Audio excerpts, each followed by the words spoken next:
अशोकने जसं लग्नाच्या घरात पहिलं पाऊल टाकलं तशी त्याची नजर आपली बायको वाणीला शोधू लागली।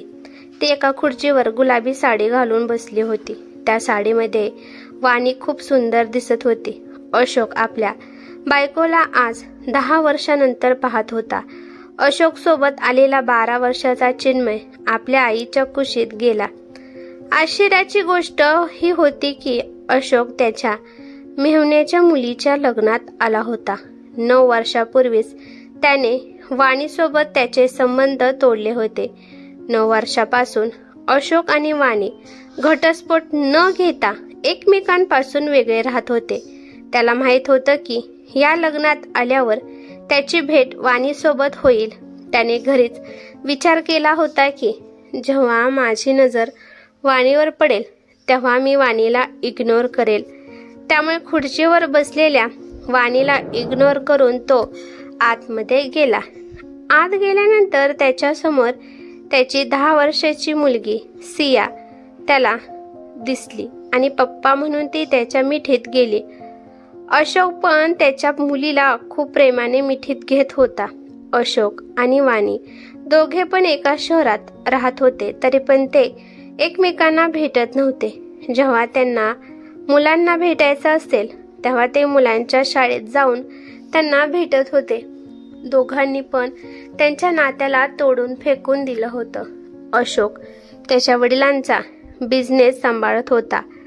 त्यांचा बिझनेस खूप छान चालत होता। आर्थिक परिस्थिती सुद्धा खूप चांगली होती, परंतु वैवाहिक जीवन त्यांचं नष्ट झालं होतं। वाणी एका स्कूलमध्ये प्रिन्सिपल या पदावर काम करत होती। दोघांचं नातं तुटण्याचं एकच कारण होतं, ते म्हणजे वाणीची नोकरी। वाणीला नोकरी करायची होती। अशोक तिला नोकरी करण्यासाठी नकार देत होता। अशोकने तिला आधीच सांगितलं होतं की जर तू नोकरी केली तर मी तुला माझ्या आयुष्यातून काढून टाकेल। एक दिवस वाणीची सासू तिला म्हणाली की माझ्या मुलाच्या पैशावर तू उड्या मारत आहेस। तुला जे पाहिजे ते खरेदी करून आणत आहे। तुला घरी बसून माझ्या मुलाच्या पैशावर खायला मिळत आहे, म्हणून तुला लय माज आला आहे। वाणी स्वाभिमानी मुलगी होती। तिचं शिक्षण आधी झालं होतं। तिने गपचिप एका स्कूलमध्ये तिने इंटरव्ह्यू दिला होता। एकदा मूड पाहून तिने अशोकला सांगितलं की माझं सिलेक्शन झालं आहे, मला नोकरी करायची आहे। पण अशोकने एक अट ठेवली की तू जर तिकडं नोकरी जॉईन केली तर इकडे आपलं नातं संपेल। वाणीने हट्टाने ती नोकरी जॉईन केली। त्या दिवशी त्या दोघांचे रस्ते वेगवेगळे झाले। वाणी तिच्या मुलीला घेऊन ते घर सोडून निघून गेली। मुलाला अशोकपाशी सोडून ती गेली। सुरुवातीला ती भाड्याच्या घरात राहत होती, परंतु हळूहळू करून तिने स्वतःसाठी एक घर घेतलं। आता 9 वर्ष झालं होतं ते एकमेकांशिवाय जगू शकत होते। आश्चर्याची गोष्ट होती की दोघांपैकी एकाने सुद्धा घटस्फोट घेण्याचा प्रयत्न केला नाही। ते दोघं अजून पण समाजाच्या कायद्याच्या नात्याने नवरा बायको होते, परंतु हट्ट आणि इगोच्या कारणामुळे त्या दोघांमध्ये दरी निर्माण झाली होती। असं पण नव्हतं की त्यांच्या नातेवाईकांनी आणि घरच्यांनी त्या दोघांना समजण्याचा प्रयत्न केला नाही। एवढं सांगून पण ते दोघे ऐकले नाही। ते दोघं आपल्या म्हणण्यावर ठाम होते। अशोकचं आपल्या सासरी अजून पण संबंध चांगले होते, त्यामुळे मेहुण्याच्या मुलीच्या लग्नाची पत्रिका दिल्यानंतर तो लग्नाला जाण्यासाठी तयार झाला। अशोक आतमध्ये गेल्यावर पाहिलं की मुलीला हळद लावण्याचा कार्यक्रम सुरू होता। सगळे जोडीने नवरीला हळद लावत होते। जेव्हा अशोकचा नंबर आला तेव्हा अशोक एकटाच नवरीला हळद लावत होता। ते वाणीने पाहिलं तेव्हा तिला काय झालं काय माहित, 1 मिनिटाच्या आतमध्ये ती अशोकच्या शेजारी येऊन उभी राहिली आणि त्या दोघांनी मिळून नवरीला हळद लावली।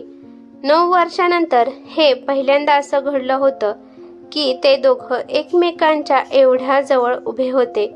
अशोकच्या शेजारी वाणी उभी राहिल्यावर अशोकला जाणवलं की अजून पण ती तीच सेंट लावत आहे जी आधी लावत होती. त्याच्या मनात जुने विचार येऊ लागले. त्या सेंटचा वास त्याच्या जवळच्या व्यक्तीच्या ओळखीचा त्याला परेशान करू लागला. वाणीने पण हे ओळखलं की अशोकच्या हातामध्ये तेच ब्रासलेट आहे जे वाणीने त्याच्यासाठी खरेदी करून आणलं होतं. ब्रासलेट घालायची सवय वाणीनेच त्याला लावली होती. अशोकचा मोकळा हात तिला चांगला दिसत नव्हता, त्यामुळे तेव्हापासून अशोकने ते ब्रासलेट त्या हातातून काढलं नाही. वाणी विचार करते की आम्ही दोघं किती पण लांब राहिलेलं असलो तरी आम्ही एक दुसरे एकमेकांना कधीच विसरू शकत नाही. नंतर फोटो काढायच्या टायमाला दोघांनी असा पोज दिला की त्या दोघांमध्ये खूप सारं प्रेम आहे. थोड्या वेळानंतर वाणीची बहीण वाणीला म्हणाली की हे काय ताई, तू दाजीला सोडलं आहे ना, तरी दाजीच्या शेजारी जाऊन उभी का राहत आहे? वाणी काहीच बोलली नाही. ती तिच्या बहिणीकडे फक्त रागाने बघत होती. संध्याकाळच्या वेळी जेव्हा सगळे झोपले होते तेव्हा वाणी तिच्या मुलीला सियाला म्हणाली की बाळा, जाऊन बघ बर, तुझे बाबा ज्या खोलीत झोपले आहेत त्या खोलीतला फॅन चालू आहे का नाही. जर नसेल तर मला येऊन सांग, कारण का त्यांना फॅनच्या आवाजाशिवाय झोप येत नाही. थोड्या वेळानंतर सियाने येऊन तिला सांगितलं की अशोकच्या खोलीमध्ये फॅन नाही. तेव्हा वाणीने एका मुलापाशी टेबल फॅन पाठवून त्या खोलीत लावायला सांगितला. थोड्या वेळानंतर वाणीने अजून सियाला सांगितलं की फॅन लावला आहे का नाही ते बघून ये. सिया बाबाच्या खोलीत गेली आणि पाहिलं की तिचे बाबा अजून जागेच होते. तिने पाहिलं की फॅन लावला आहे. मग तिचे बाबा म्हणाले की सिया बाळा, काय काम होतं का? वाणीने सियाला सांगितलं होतं की माझं नाव बाबाला सांगू नको, तरी पण लहान मुले आपलं खरं बोलतच असतात. त्या मामापाशी फॅन दिला होता, तो लावला आहे का नाही हे पाहण्यासाठी मला मम्मीने पाठवलं आहे. अशोकला हे ऐकून मनातल्या मनात खूप आनंद झाला. तो विचार करू लागला की वाणीला अजून पण माझी काळजी आहे. मीच हट्टी आणि खडूस आहे. ती एक चांगली बायको आहे. मी तिच्यावर नोकरी करू नको म्हणून जबरदस्ती करायला नव्हती पाहिजे होती. सगळ्यांना आपल्या मर्जीने जगण्याचा अधिकार आहे, असा विचार करता करता अशोक झोपी गेला. रात्रीचे 12 वाजले होते. वाणीचं मन झालं की एकदा अशोकला पाहावं. अशोकला झोप आली का नाही हे तिला पाहायचं होतं. खूप वर्षानंतर तो माझ्या माहेरी आला आहे, त्यामुळे नवरा नाही, कमीत कमी पाहुणा आहे म्हणून तरी मला त्याची काळजी घ्यावी लागेल. ती हळूच अशोकच्या खोलीच्या बाहेर येऊन थांबली. तिने पाहिलं तर अशोक झोपला होता. ही तीच खोली होती ज्या खोलीमध्ये लग्न झाल्यावर माहेरी आल्यावर हे दोघे राहत होते. त्या खोलीत त्या दोघांच्या खूप आठवणी होत्या.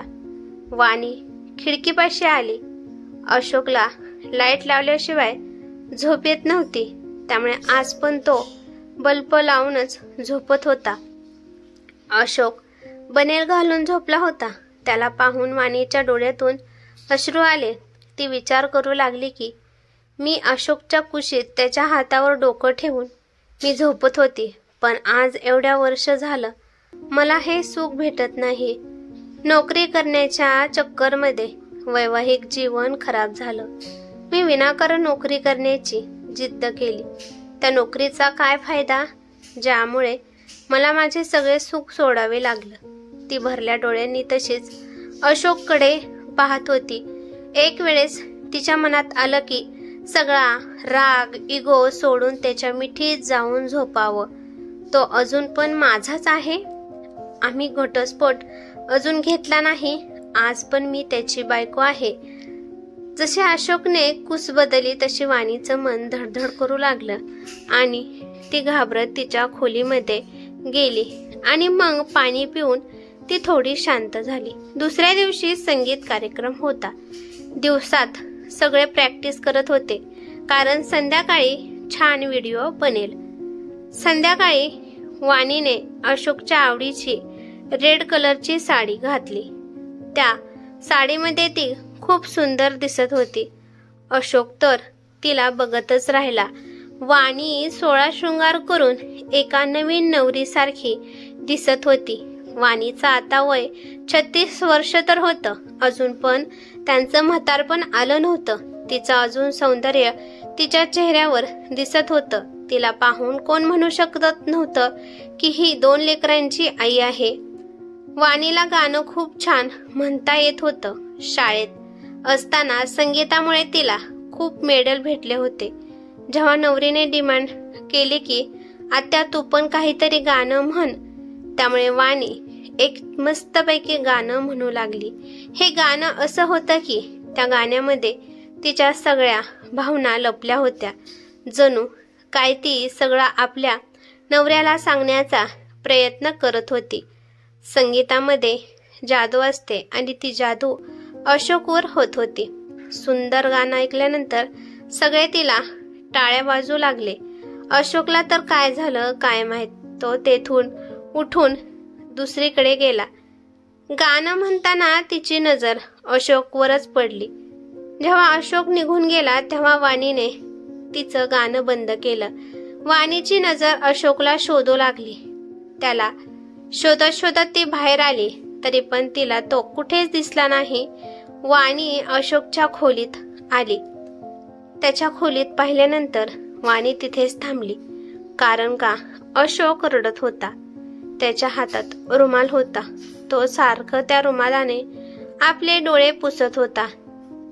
वाणीने त्याला पहिल्या वेळेसच असं रडताना पाहिलं होतं. वाणीला राहवलं नाही आणि ती अशोकच्या खोलीत जाऊ लागली आणि त्याच्या समोर येऊन उभी राहिली. समोर वाणीला पाहून अशोक जरा घाबरला. त्याने पटकन रुमाल खिशात ठेवला आणि नॉर्मल होण्याचा प्रयत्न करू लागला. वाणी एकटक त्याच्या चेहऱ्याकडे पाहत होती. अशोकने घाबरून दुसरीकडे तोंड करू लागला. वाणी परत अजून त्याच्या समोर उभी राहिली. हिम्मत करून ती म्हणाली की तुम्ही आता रडत होता का? अशोक म्हणाला की नाही, माझ्या डोळ्यात काहीतरी गेलं होतं. वाणी म्हणाली की तुमच्यासाठी मी पाणी आणू का? अशोक म्हणाला नको. वाणी परत महागारी त्या खोलीतून जाऊ लागली. तर तिला पाठीमागून आवाज आला की वाणी मला माफ कर. वाणी त्या क्षणी तिथे थांबली. पाठीमागे न वळता ती म्हणाली की कशामुळे तुम्ही मला असं बोलत आहात? अशोक म्हणाला की माझ्या चुकीमुळे, माझ्या इगोमुळे. वाणी म्हणाली की आता काय त्याचा उपयोग आहे? तुम्ही मला पिंजऱ्यामध्ये ठेवण्याचा प्रयत्न करत होता, त्यामुळे मला घुटण महसूस होत होती, त्यामुळे मी बाहेर निघण्याचा प्रयत्न केला. अशोक कळकळीने म्हणू लागला की ती माझी चूक होती, मी स्वार्थी झालो होतो. मला वाटत होतं की माझ्याशिवाय तुला कोणी दुसऱ्याने पाहू नये. बाहेर पडल्यामुळे सगळ्या पुरुषांची नजर तुझ्यावर पडेल आणि जेव्हा कोणी दुसरा पुरुष तुला पाहिल की मला खूप वाईट वाटत होतं. मला माहित होतं की तू एक चांगली बायको आहे, तुझं मन एकदम निर्मळ आहे. आता काहीच फायदा नाही. आता आपण खूप लांब गेलो आहे. अशोक वाणीच्या समोर येऊन उभा राहिला आणि कानाला धरून गुडघ्यावर बसून म्हणाला की तू महागारी माझ्या आयुष्यात येते का? आपल्या नवऱ्याचं हे बोलणं ऐकून तिच्या मनात खूप आनंद झाला. पण ती बायकोच काय, ज्या बायकोला नखरे येत नाहीत, ती मुद्दाम म्हणाली की मला तुमच्याशिवाय आता जगणं येत आहे, त्यामुळे तुम्ही मला विसरून जावा. एवढं म्हणून वाणी त्या खोलीच्या बाहेर जाऊ लागली. ती बाहेर चालली म्हणून अशोकने तिचा हात धरला. 9 वर्षानंतर नवऱ्याचा स्पर्श झाल्यामुळे तिचं मन धगधग करू लागलं. ती हळू आवाजात म्हणाली की माझा हात सोडा, मला जाऊ द्या. पण अशोकने तिच्या हाताला ओढून तिला त्याच्या मिठीत घेतलं. मग वाणी त्याच्या गळ्यात पडून रडू लागली. अशोक पण खूप रडू लागला. अशोक म्हणाला की तुझी खूप आठवण येत होती. वाणी म्हणाली की मी पण रोज तुमची वाट पाहत होते. अशोक म्हणाला, माझं मन तुझ्यापाशी येण्यासाठी म्हणत होतं, पण माझा इगोमध्ये पाय घालत होता. मला तुझ्यापाशी येऊनच देत नव्हता. वाणी म्हणाली की आपल्या तरुणपणाचे 9 वर्ष आपण आपल्या स्वार्थापायी पाण्यात घालवले. अशोक म्हणाला की आता आपल्या आयुष्यात कसला पण स्वार्थपणा आणायचा नाही आणि मी येऊन पण देणार नाही. तरी पण वाणीला भीती वाटत होती की आयुष्यात अजून काहीतरी वाईट घडेल.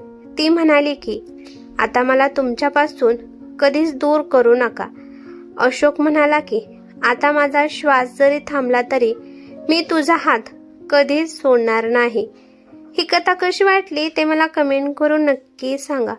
कथा आवडली तर लाईक शेअर नक्की करा आणि चॅनेलवरती नवीन असाल तर चॅनेलला सबस्क्राईब करा. धन्यवाद.